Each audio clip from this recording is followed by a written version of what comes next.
अभिमान की ताकत फरिश्तों को भी शैतान बना देती है और नम्रता की ताकत इंसान को भी फरिश्ता बना देती है। नमस्कार दोस्तों, मैं ज्योतिष आचार्य वासुदेव मिश्रा आपका अपने चैनल सत्य की खोज में हार्दिक अभिनंदन करता हूं। दोस्तों, आज का यह ज्योतिष का कार्यक्रम आप लोगों के लिए यानी कि धनु राशि वालों के लिए बेहद ही ज़्यादा खास कार्यक्रम साबित होगा। आज हम चर्चा करेंगे दैत्यों के गुरु शुक्राचार्य के राशि परिवर्तन प्रभाव के बारे में। जी हाँ दोस्तों, दैत्यों के गुरु शुक्राचार्य 18 जनवरी 2024 की रात लगभग 8 बजे के आसपास अपनी वर्तमान वृश्चिक राशि को छोड़ करके अपने परम शत्रु देवगुरु बृहस्पति की मूल त्रिकोण राशि धनु राशि में प्रवेश कर चुके हैं और आने वाले कुछ दिनों तक इसी राशि में गोचर करते हुए आपको प्रभावित करेंगे। वैसे तो शास्त्र कहता है कोई भी ग्रह अपनी नीच राशि या फिर अपनी शत्रु की राशि में होता है तो वह अपना श्रेष्ठ परिणाम नहीं दे पाता, लेकिन यहाँ पर शुक्राचार्य के इस गोचर के लिए यह नियम लागू नहीं होता। इसके पीछे कारण है, मतलब यहाँ पर शुक्राचार्य अपनी शत्रु की राशि में भी गोचर करते हुए आपको अपना सर्वश्रेष्ठ परिणाम देने के लिए बाध्य रहेंगे। देखिए, अभी वर्तमान समय में देवगुरु बृहस्पति अपने परम मित्र मंगल की मूल त्रिकोण राशि मेष राशि में बलवान अवस्था में गोचर कर रहे हैं और अपनी नवम दृष्टि से अपनी ही मूल त्रिकोण राशि धनु राशि को देख रहे हैं। साथ ही साथ अपनी पूर्ण सप्तम दृष्टि से शुक्राचार्य की मूल त्रिकोण राशि तुला राशि को देख रहे हैं। फलतः यहाँ पर शुक्राचार्य का घर और शुक्राचार्य दोनों के दोनों देवगुरु बृहस्पति की दृष्टि के प्रभाव में होंगे। फलस्वरूप यहाँ पर शुक्राचार्य अपना सर्वश्रेष्ठ परिणाम देने के लिए बाध्य हो जाएंगे। तो ऐसे में दोस्तों बड़ी स्पष्टता के साथ जानने का प्रयास करेंगे कि शुक्राचार्य का देवगुरु बृहस्पति की राशि में गोचर करना आपके लिए किस प्रकार से फायदेमंद साबित होगा। जी हाँ, किन किन क्षेत्रों में आपको लाभ के अवसर प्राप्त हो सकते हैं, तो वहीं किन किन बातों का आपको ध्यान रखना है। साथ ही साथ शुक्राचार्य के इस गोचर प्रभाव को और ज़्यादा बेहतर और श्रेष्ठ परिणाम देने वाला बनाने के लिए क्या उपाय आप कर सकते हैं, ये तमाम प्रकार की जानकारी आज के इस ज्योतिष के कार्यक्रम में आपको बताएंगे। इसलिए अगर आप भी एक धनु राशि के जातक हैं तो कार्यक्रम को अंत तक देखने का प्रयास कीजिए। और अगर आप अपनी जन्म कुंडली पर हमसे परामर्श लेना चाहते हैं तो डिस्क्रिप्शन बॉक्स में और वीडियो के अंदर आपको व्हाट्सएप नंबर मिल जाएगा, जहां से आप व्हाट्सएप करके अपनी जन्म कुंडली का विस्तार पूर्वक अध्ययन करवा सकते हैं। तो दोस्तों देखिए, ज्योतिष शास्त्र में शुक्र ग्रह को सभी प्रकार की भौतिक सुख सुविधाओं का कारक ग्रह कहा गया है। जी हाँ, हमें जो कुछ भी भौतिक सुख सुविधाएं प्राप्त होती है वह सिर्फ और सिर्फ शुक्र महाराज की ही कृपा से प्राप्त होती है। जन्म कुंडली में जब शुक्र देव बली होते हैं तो जातक को हर प्रकार से सुख सुविधा ऐशो आराम से परिपूर्ण बनाते हैं। जातक अपने जीवन को सुखमय तरीका से व्यतीत करता है और अगर कहीं पर देवगुरु बृहस्पति इसी अवस्था में बलवान हो जाते हैं तो फिर कहना ही नहीं। जातक अपने जीवन में समस्त प्रकार के भौतिक सुख सुविधाओं का भोग करते हुए अध्यात्म में भी आगे बढ़ता है।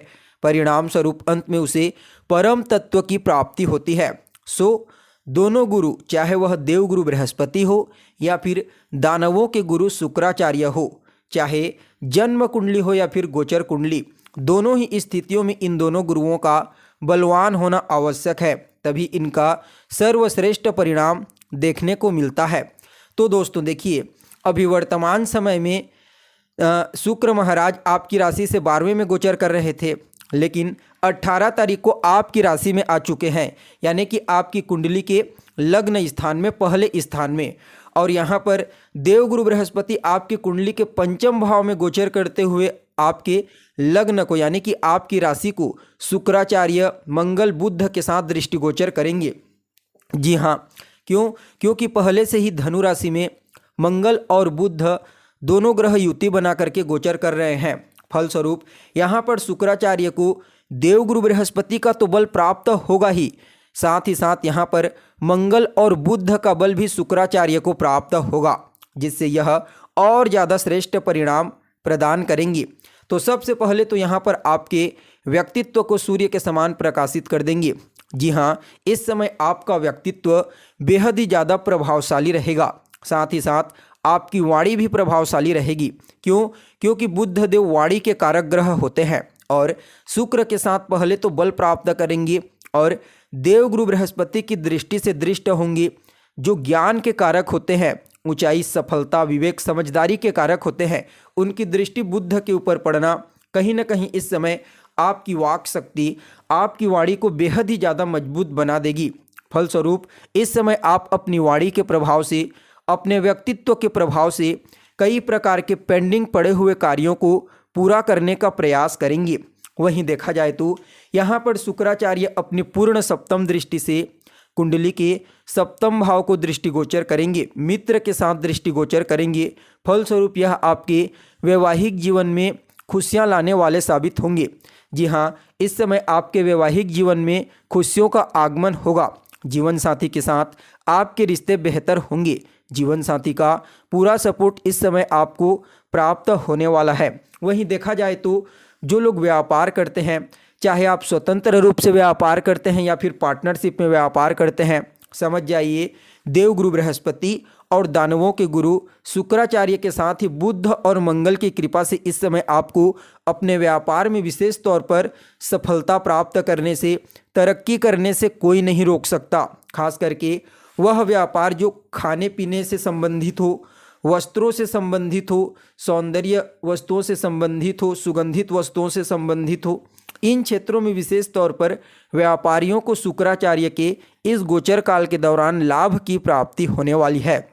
देखिए, शुक्रदेव आपके इनकम भाव के स्वामी बनते हैं, यानी कि आपके लाभ भाव के, और देवगुरु बृहस्पति की दृष्टि से दृष्ट होंगे, जो धन के कारक होते हैं, और लाभ भाव को भी दृष्टि डाल रहे हैं। तो कहना ही नहीं, इस समय आपके जीवन में लाभ के एक नहीं बल्कि अनेक रास्ते आपको खुलते हुए नजर आएंगे। जी हाँ, धन आने के सभी मार्ग इस समय आपके जीवन में खुल जाएंगे।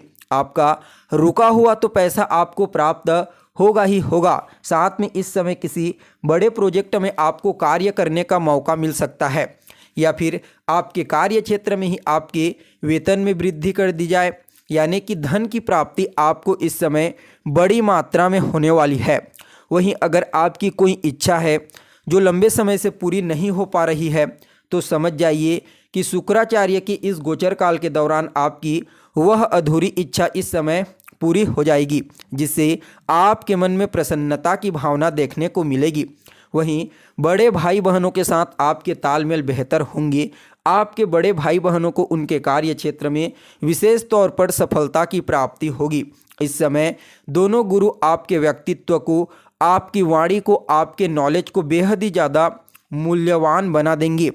तो वहीं देखा जाए तो शुक्राचार्य आपके लिए आपके छठे भाव के भी स्वामी बनते हैं, यानी कि रोग, ऋण और शत्रु। फलस्वरूप इस समय रोग, ऋण, शत्रु, इन तीनों चीज़ों से आपको बचाने का प्रयास करेंगे। जी हाँ, इस समय रोग, ऋण, शत्रु आपके ऊपर नहीं बल्कि आप इन तीनों के ऊपर भारी पड़ोगे।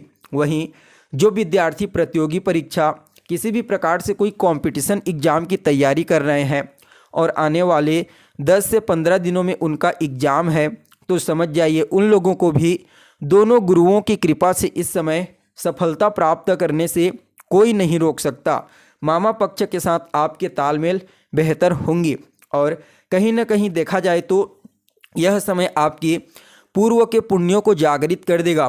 फलस्वरूप कम मेहनत में ही आपको बड़ी सफलता की प्राप्ति होगी और संतान को लेकर के जो चिंता थी वह दूर होगी, करियर को लेकर के जो चिंता थी वह दूर होगी और यह समय आपकी लव लाइफ के दृष्टिकोण से भी काफ़ी श्रेष्ठ ही कहा जा सकता है। अगर आप किसी के साथ रिलेशनशिप में हैं तो समझ जाइए इस समय आपकी बॉन्डिंग और ज़्यादा मजबूत और श्रेष्ठ देखी जा सकती है। देखिए, यहाँ पर देवगुरु बृहस्पति और शुक्र दोनों के दोनों गुरु होते हैं, लेकिन शुक्राचार्य इंसान को भौतिक सुख सुविधाओं में लगाते हैं तो देवगुरु बृहस्पति ईश्वरीय सत्ता के बारे में बताते हैं। फलस्वरूप शुक्राचार्य के ऊपर गुरु की दृष्टि का पड़ना यह अपने आप में ही अत्यंत ही श्रेष्ठ कहा जा सकता है, राजयोग कहा जा सकता है। यानी कि आप सभी धनु राशि वालों के लिए शुक्राचार्य का यह गोचर हर मामले में अत्यंत ही श्रेष्ठ साबित होगा। फिर भी इस गोचर के प्रभाव को और ज़्यादा बेहतर और श्रेष्ठ परिणाम देने वाला बनाने के लिए ओम सुम शुक्राय नमः इस मंत्र का रोजाना 108 बार 3 माला या फिर 5 माला जाप कीजिए। गुरुवार और शुक्रवार के दिन गाय को हरा चारा खिलाएं। साथ ही साथ आपको सफ़ेद चंदन का तिलक शुक्रवार से रोजाना लगाना चाहिए। बाकी शुक्राचार्य का यह गोचर आपके लिए अत्यंत ही श्रेष्ठ साबित होगा। तो दोस्तों, कैसी लगी आपको जानकारी कमेंट करके बताइए। फिर मिलते हैं एक नए और ताज़ा एपिसोड में। तब तक के लिए नमस्कार।